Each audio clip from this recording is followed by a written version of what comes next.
Welcome to the Inside Scoop, your one-stop shop for cracking the leadership code. Have you ever wondered what those conversations are like in the boardroom? Curious about the secret sauce successful executives possess? On the Inside Scoop podcast, we sit down with successful executives, getting their unique perspective on what it takes to be a good leader. They'll share their hard-won wisdom, the crucial competencies needed to thrive as a leader, and the unexpected lessons learned along the way. Here, we unlock the secrets of the executive suite. We get the inside track directly from the leaders themselves. In each episode, we'll dissect the essential skills needed to go from manager to leader, offering a leader's perspective on the challenges, triumphs, and unexpected wisdom they've acquired.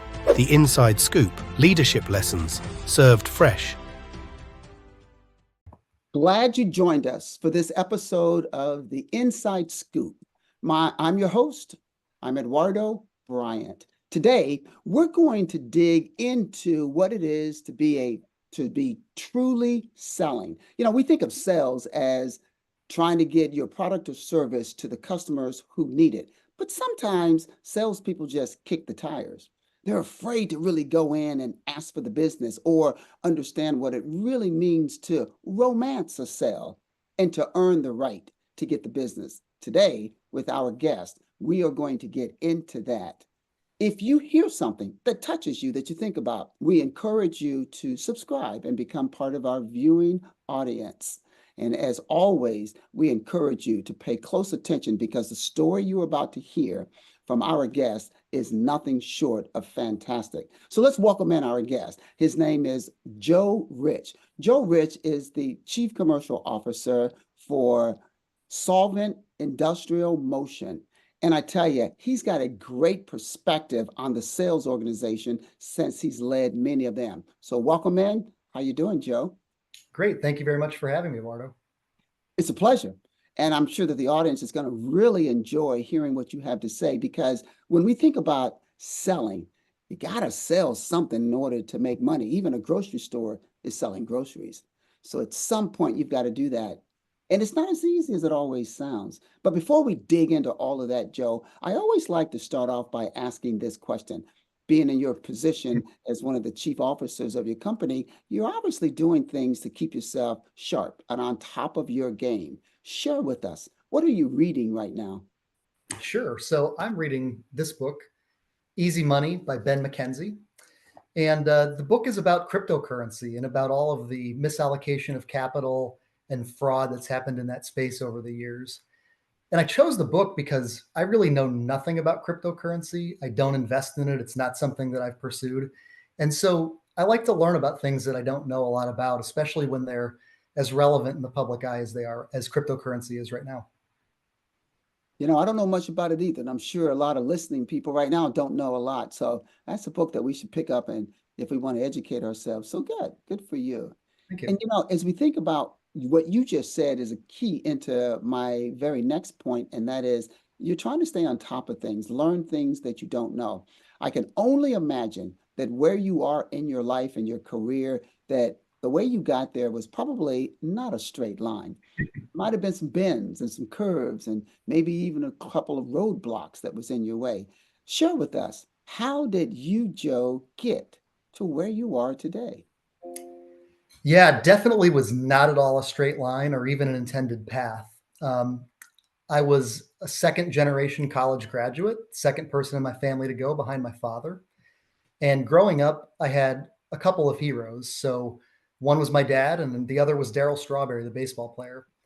And when I quickly realized that wasn't going to be in the major leagues, I decided to follow my dad's career path and become an engineer. Unfortunately, or fortunately, depending on how you look at it, I was really good at math and science. And so I was able to skate through college pretty easily without doing a lot of work. And I'm ashamed to admit that, but it's the truth. And so I got toward the end of my college career, had the opportunity to co-op at the same company my dad worked at. And I was pretty convinced that my entire career was going to be following my father and getting a job as a mechanical engineer, doing exactly what he did. Toward the end of my college career, 9/11 happened. And of course, the economy went into a bit of a tailspin. And that company decided that they weren't hiring anymore. And so I didn't really have a path. So I decided I'd go back to grad school, get a master's degree, and it would just prepare me even better to go ultimately get a job at that company. Unfortunately, in the year that I was getting my graduate degree, the company was sold. The new buyer wanted to exit the business, and they ended up selling the company off again and closing all of the factories in the United States. And so my entire career path was gone. And with it, my dad was out of a job. 4,000 people who I had gotten to know and cared about were out of a job. My hometown was economically devastated. And so, in addition to having to figure out what I was going to do with the rest of my career, I had to decide how I was going to help the community that I lived in. So, I made the decision that I wanted to go into automation because if I could help companies automate, I could help them make locally and compete globally. So, my entire career really became about that mission and about helping these companies that were struggling against, low cost foreign labor compete manufacturing in the United States. I started my career as an engineer and, through a bit of happenstance, got an opportunity to try sales. And I found that I really loved it because every customer I met with, I had an opportunity to impact their business. And what I learned along the way was that the more I truly invested in my customers' businesses and cared about their success beyond simply selling them something, the better the relationship became, the more opportunities I got, and the more successful I was in selling. And so, that mission really launched that sales career. Um, Again, I was very happy being an individual contributor. I had had some great mentors and managers early in my career. And I found that another way to give back was to move into a leadership role and help mentor and coach and train younger salespeople to be more effective in their own career. And again, through a very fortunate series of events with a great mentor at Rockwell Automation, I was able to move my way up and start advancing my career and found that as much as I loved selling, I loved mentoring and managing other people to sell even more. And their success became my success. And so that really was the springboard to getting me where I am today, leading all of sales and marketing and product management for Solve. Being second generation to go to college, I bet your parents are very proud of you. I hope so. I think my dad was skeptical when I first went into sales. He was still is the consummate engineer, introverted, very smart, but skeptical of people that are trying to sell him something. And so it was interesting when I first got into sales. I think he was skeptical, but as I've progressed and he's seen the success that I've had, I know he's proud. There must have been a drive in you, something that was down inside to say you can do it, especially when you are the second generation to go to college. That's not an easy thing right there. I'm sure not only are your parents proud of you, but you've got to be equally proud of yourself for being able to take that bold step. I mean, that desire had to come from somewhere. I'll tell you what it came from was my grandmother. So my grandmother was a Rosie the Riveter back during World War II. And, she went and worked in manufacturing plants her entire life, putting up with terrible conditions, at a time when women weren't treated equally as men. And she persevered and she built a life that allowed my dad to go to college, which ultimately enabled me to go to college. And so anytime I got at a point where I was a little bit concerned or nervous or down on myself, I thought about her. And that's what really drove me to keep at it and be successful. That's wonderful. You talk about making that transition from engineering into sales. And, we think about certain professions that are less, let's call it A-type. Whereas in sales, it's pretty much you're A-type, you're always up. And when we think about that, your decision to go from one to the other, and I think you said your father was like, oh man, that's not for you, because he was probably a little more quiet or maybe a little bit more gun shy of trying to just be out front. A transition like that is key. I can imagine people listening right now thinking, I'd like to go into. Mm-hmm. And whatever that into is for them may not be the actual wheelhouse that they operate today. It could be an engineering into sales.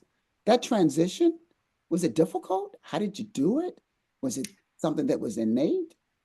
It was hard. I'm not an extrovert. I'm a natural introvert. And so, I'm not the type of a salesperson who has a naturally outgoing personality. I'm in many cases not an A type.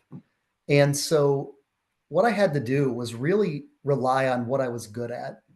And what I was good at was understanding my customers' needs, their production processes, and then using my engineering background to help them solve problems.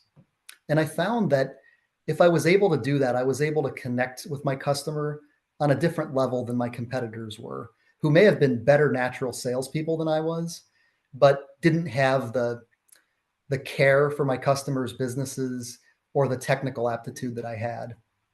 And so success begets success, and as I started to have successes, it helped me build confidence. And the more confident I became, the easier it was for me to, take some risks and, go try to get a meeting with that customer who I'd never been able to see, or to call higher in my customers' organizations. And so, it was not natural. And even today, it's still not natural. I speak in front of large groups. I've managed teams as large as 500. And getting up on a stage in front of a group that big still is something that I have to work very hard for. And it's tough to do. But like I said, I think about my grandmother and what she had to persevere through. And if she could do it, then so can I. You know, cheers to your grandmother. Thank People in you. your life that have had a positive impact. That is wonderful. And you talk about your engineering background and being able to solve problems.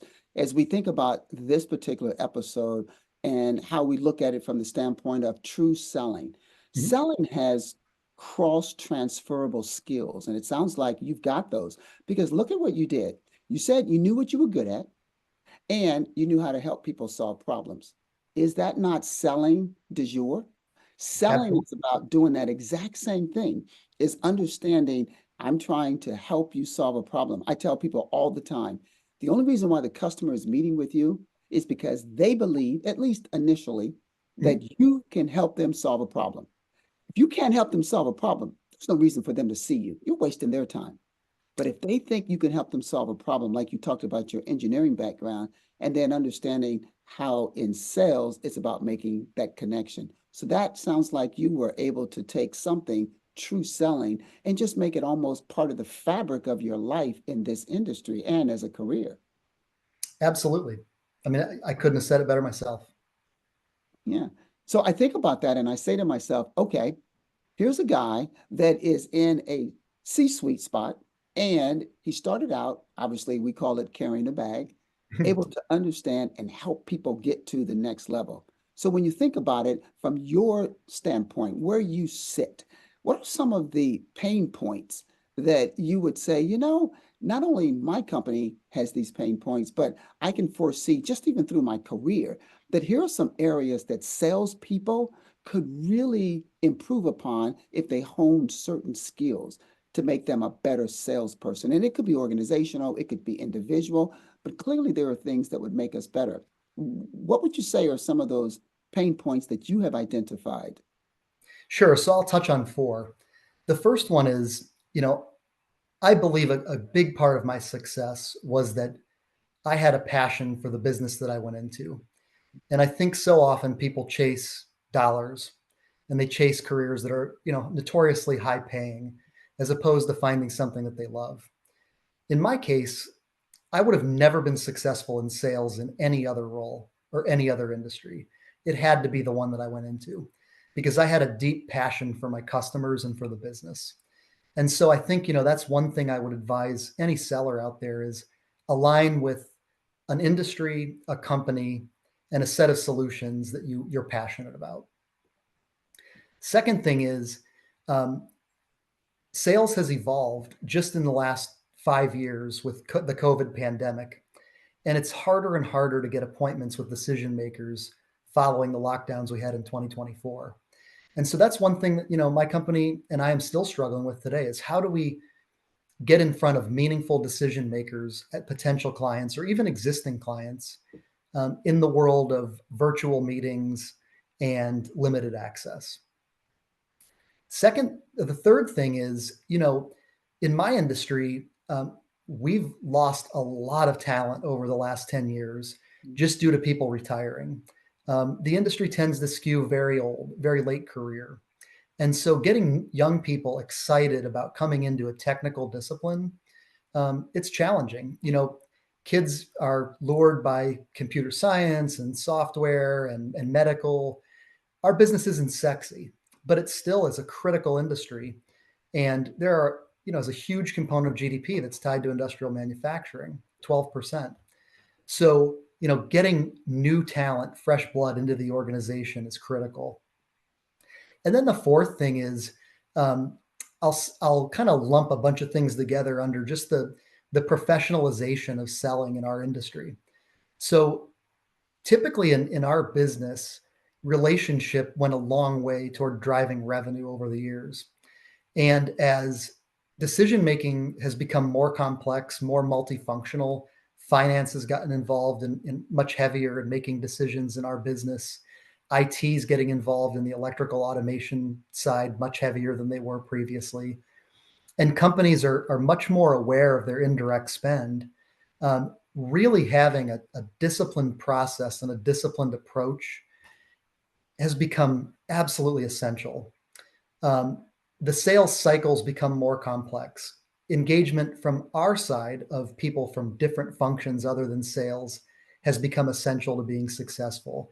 And so if our sellers aren't trained to work with their customers to identify pain points, and more importantly, to assign financial value to those pain points, we're many times being delegated to people in the organization who truly aren't decision makers, and it's hurting our ability to sell. You mentioned a couple of key things in there. You talked about relationship selling, and then you talked about a more complex sell. Think about a salesperson who is now faced with that. Do you see that your people, or in general, for that matter, that people are doing more relationship selling now, or are they really getting into more of the technical aspect and, being a value source for their customers? I think there's still a heavy element of our business that's relational. And I think the companies that are winning are the companies who understand that economic value ultimately is driving major buying decisions.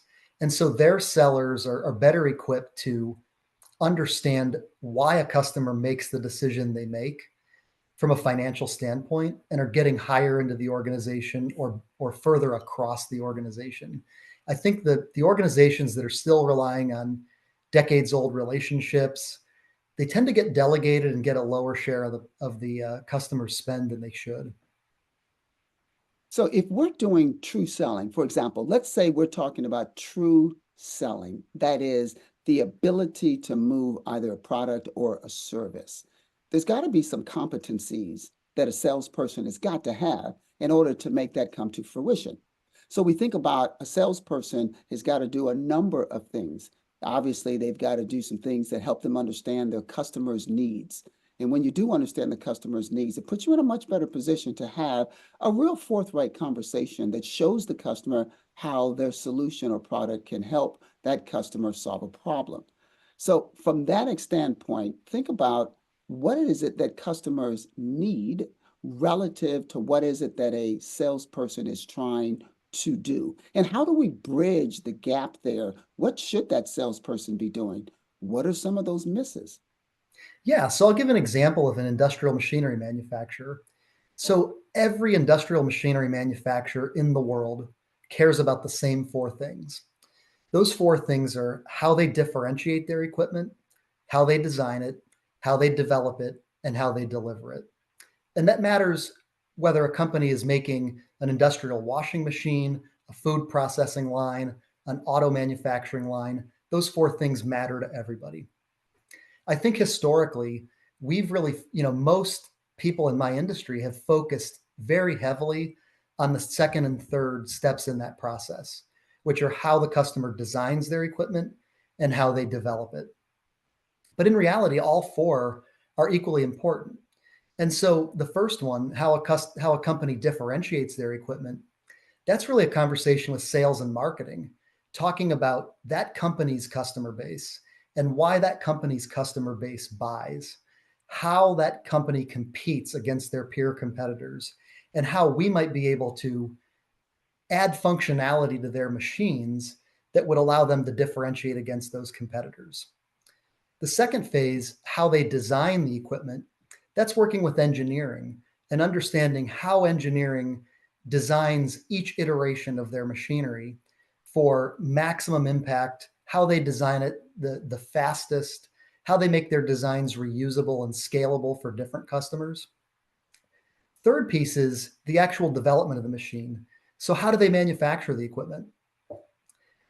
It's one thing to have a great design, but that design also has to be easy to manufacture. And the parts that are going into that machine have to be readily available so that the company can get them quickly and keep their production schedule. And then the last piece, how they deliver it, that has to do with everything from startup and commissioning through aftermarket support. So once the equipment's already in the field, how does that company's customers acquire spare parts? How do they acquire service to keep that machine up and running? And so as a seller, if we take the time to meet with each one of those functions in our customers, understand what drives each one of those functions and how we can impact it, we get a holistic view of that customer's machinery, and that makes us better able to act as a trusted advisor and consultant to that customer, which ultimately results in sales of our equipment. You talk about differentiating your product and being able to have it differentiated and what that really looks like. We used to think of it this way when we would say, if there's no competition whatsoever, then obviously you can just sell your product and you've got a green light and do whatever you want to do. Yep. But if there is competition, then there needs to be something different about your product or service than the next person. What is that like? Where does that differentiation come into play? What does that look like? Is that top of the list? Is that somewhere in the middle? How important would you say being able to have a product that, number one, is different than everything else, but also how you as a salesperson can differentiate it? Yeah. I mean, so often with our industrial machinery customers, what we find is that sales and marketing in their organizations really drives everything that comes downstream. And so if we can convince the sales and marketing part of their organization that we can help them offer a machine that they can sell more of or they can command a higher price for, they dictate to engineering, to operations, and to aftermarket to work with us. And so that's a very powerful piece that I think a lot of companies overlook. Well, you know what? I think it is powerful. And I think that people are looking for different. I think customers have probably already tried ABC. Yep.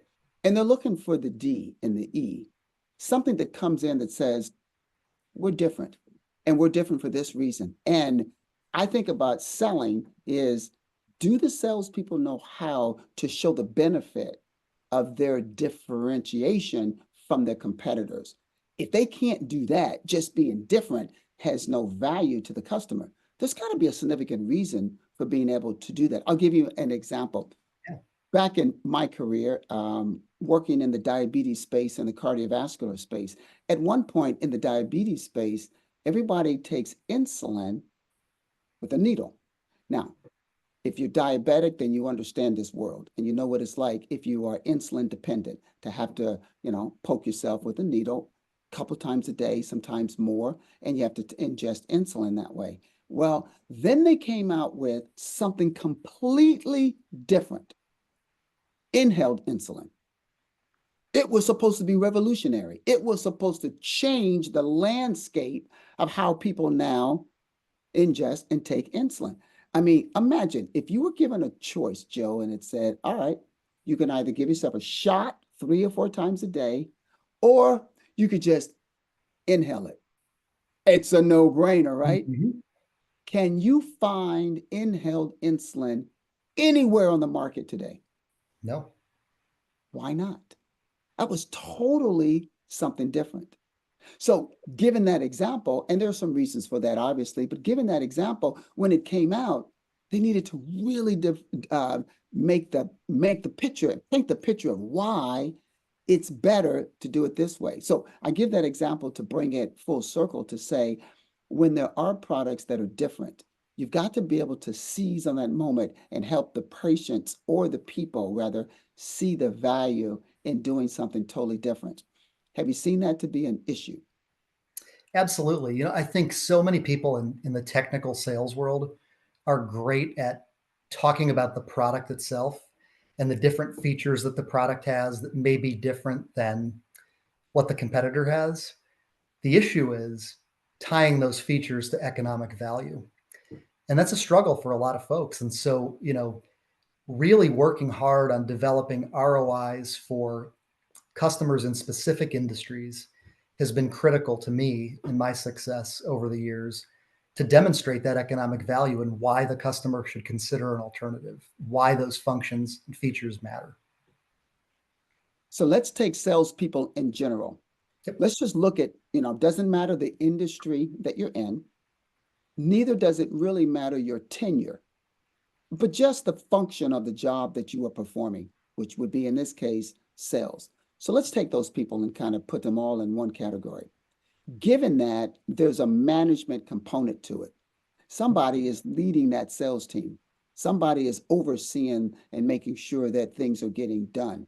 From a management standpoint, what are some of the functions you see that a manager should look out for, make sure he or her skills are up to par to be able to manage and facilitate those types of issues? So from a management standpoint, what is it they need to be looking out for, and what skills do they need to be honing? So I think from a management perspective, one is really understanding the target market and target customers that you're selling into. I think all too often I see organizations that try to be everything to everybody. And if you're everything to everybody, you're nothing to nobody. And so, really determining where your products and where your company has value in the market and a right to win, I think is critically essential. Every company I've worked for in the last 10 years, we've really dialed in what our target market is and got crystal clear on who those customers were. The second thing is making sure that the team has the appropriate training and understanding of those markets and how to sell into them is also critical. I can teach anybody product. That's not hard, but it's a process to teach somebody the particular market that you're selling into and why customers in that industry buy. And so I think making the investment in that training about the particular segment, but also professional selling and how to implement a disciplined process is critical. And if you don't make that investment as a company, you're really missing out. And then I think the third thing is, as a leader, you've got to be directly engaged with key customers because your customers' industries, like your own, are constantly evolving. And if you don't have a firsthand pulse on what's happening in those industries, it's very easy to get left behind. At the end of the day, as a chief commercial officer, I view myself as the customer's chief advocate inside my organization. And if I'm not working with those folks day to day, understanding their businesses as well as I can, I'm not doing them justice in that role.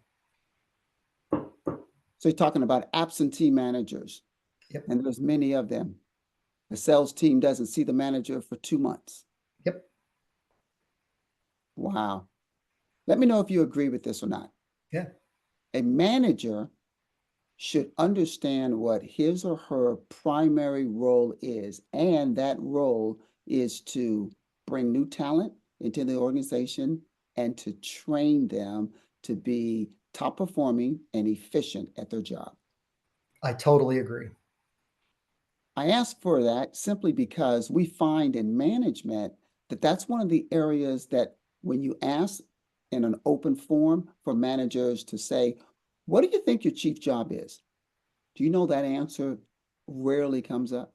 Really? That answer rarely comes up. Wow. They say all kind of things other than that, when in actuality, I believe it is that they should be doing just that.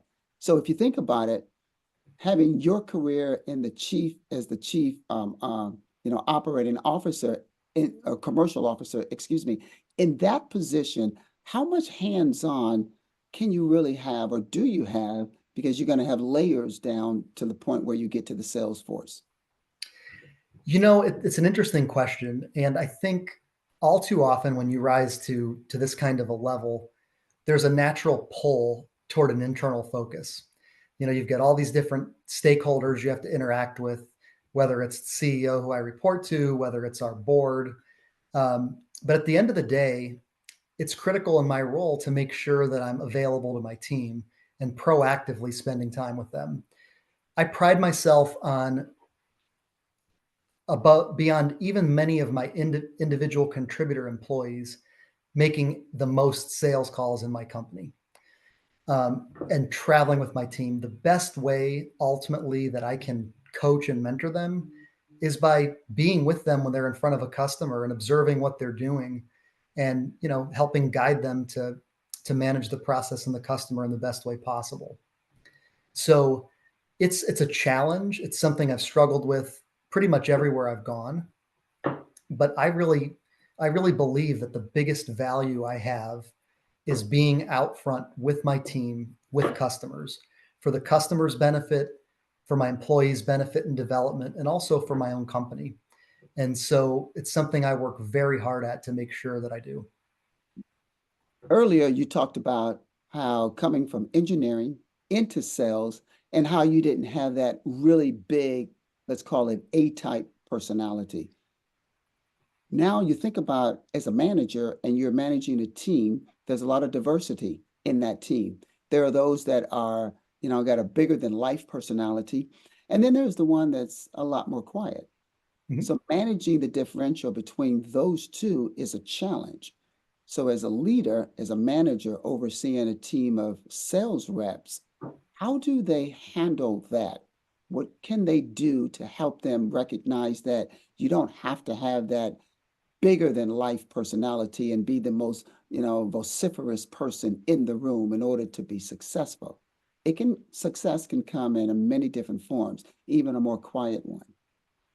Totally agree. And I think, I've always tried to manage people with consistent expectations, but manage them differently, because people are different and they like to work differently. And, just because someone's not an A type doesn't mean they can't be very successful in sales. With the people who are natural salespeople, my style has been to let those people run and to put guide rails around them where needed. If I think they're, you know, um, going too far off on their own and away from the process, but it's really to be their advocate inside the organization, help them bring down barriers and get things done to serve the customer. For those who are more like I was, more introverted, I've really tried to be an example for them of how you can be successful in this world without that bombastic, bigger than life personality.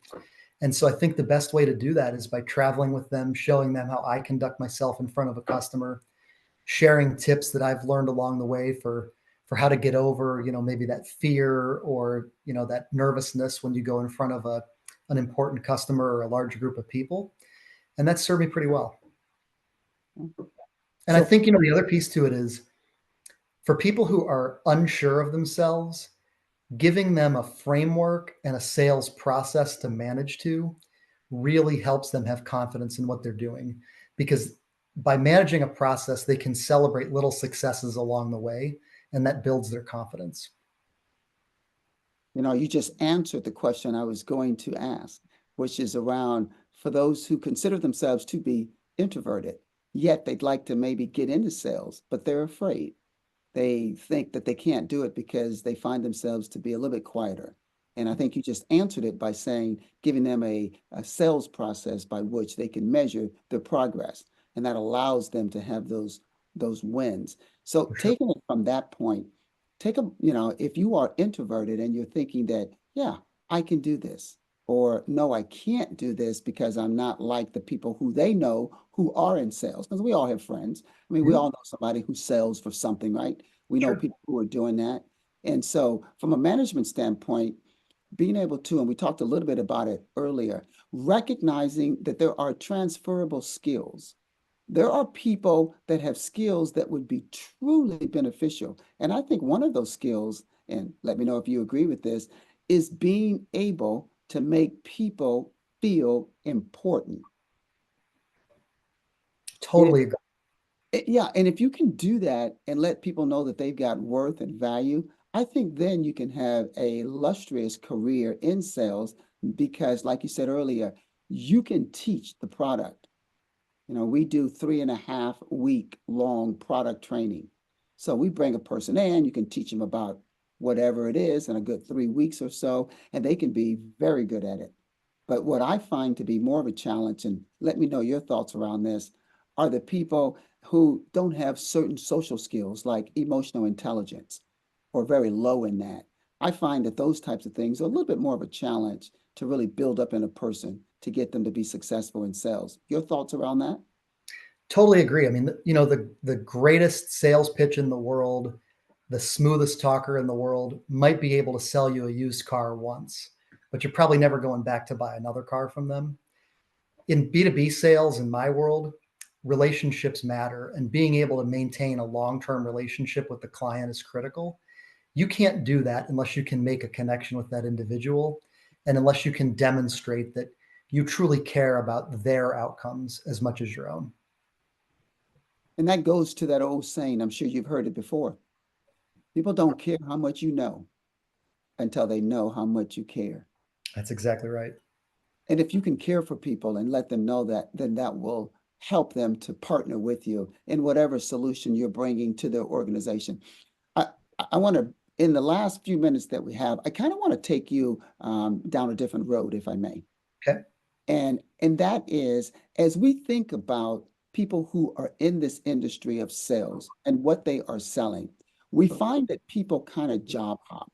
They go from one company to the next. Back in the good old days, as I call it, people used to stay with a company for, 30, 40 years and retire and get a gold watch, and they throw them a party. Nowadays, the average tenure on a job is 3 to 5 years. So over a person's career, I mean, you can see they could easily have 10 to a dozen different companies with which they have worked. Sure. Can you share some thoughts around how, from a management standpoint, we can hold on to talent, maybe develop it, create a little bit of loyalty to the company? Do you have so many thoughts around that? Yeah, I think, several different things. I think one is that you have to provide employees with meaningful and challenging work. And I know in my own career, when I didn't feel like I was valued or I didn't feel like I was being challenged, that's when I was open to leaving and exploring other opportunities. I think the second thing is you have to invest in your employees' development. And so it's not enough to just, give somebody a list of performance metrics and have a quarterly performance review and then rate them at the end of the year. You've got to be aligned with their personal development goals and demonstrate that you've bought in and you're going to help them achieve those goals as a manager.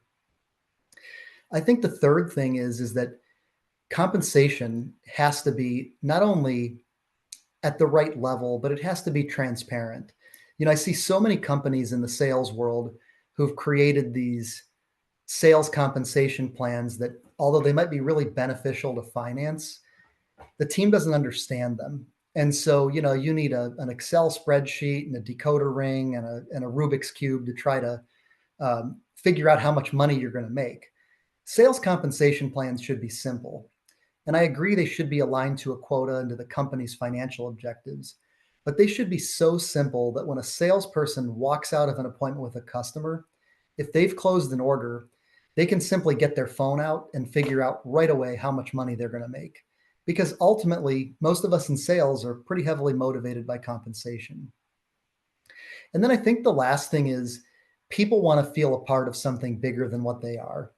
And so organizations that are selfless, with leaders that are selfless, who create a vision of something broader than just hitting the company's financial results every quarter, are those that people will give their blood, sweat, and tears to. And people are willing to stay much longer than if they feel just browbeaten at the end of every quarter to hit a financial result. And that's coming from somebody that sits in the C-suites. That was good stuff right there. I Thank you. think, Joe, you nailed on some things that I think anyone listening is thinking to themselves, yeah, this is what we need to be doing for our employees, because that is so true. I mean, those points were great. It's what people need. And the part that you talked about, I chuckled a little on the inside when you talked about how they need a Rubik's Cube and all types of forever. I've not been able to figure out how my bonus was done. There's a spiff in Yep. there. What's that? You know, who knows what a spiff is and how that was even calculated? But it's some, anecdotal thing that they've got in there that says, okay, this is your spiff, but nobody can explain how it's calculated. Yeah, I would agree with you. Those are solid things there. And I think managers need to really understand those things because employees are looking to feel valued. For And sure. the way that they are, it comes from you. So I think that just is kind of top of mind and it is spot on. This has been great. I want to give you a chance. If you've got some parting words and some thoughts and some ideas and some things that maybe you wanted to say but didn't get a chance to say, that's going to help not only managers out there who lead teams, but also salespeople who may be in the industry. They may be thinking about getting into the industry. I'm sure they would love to hear your comments. I'll keep it simple. I mean, I kind of started out with this, but I really believe in the Simon Sinek philosophy of finding your why. And I think that whether you're a salesperson, an engineer, a doctor, whatever your career choice is, find that thing that you can be passionate about that gets you up every morning. And if you do, you will be successful. As I said earlier, I know for a fact if I had chosen any other career, I would not be where I am today. It's the passion I have for my customers' business and my genuine concern for their success and for ultimately keeping jobs in the United States in manufacturing that drives me every day and that has allowed me to have the success that I've had. Joe Rich, this has been awesome. I really appreciate your comments, your insight. I appreciate the way that you have delivered your message today to the audience and every piece of perspective you gave, nuggets, pearls of wisdom that you offered. I think it was just solid. So I thank you so much. I appreciate you. Thank you very much. Thank you. All right. And thank you to the audience. Appreciate you tuning in for this episode of the Inside Scoop. Once again, if something touched you and resonated with you, we invite you to subscribe and become part of our viewership. Until we see you again, or you could see us again and listen to us, we appreciate you being here. Until the next episode. For now, we sign off and say thank you. Bye for now. More exclusive leadership insights, be sure to subscribe to the Inside Scoop on YouTube and Spotify. And if you enjoyed this episode, don't forget to hit that share button and spread the word. See you next time on the Inside Scoop.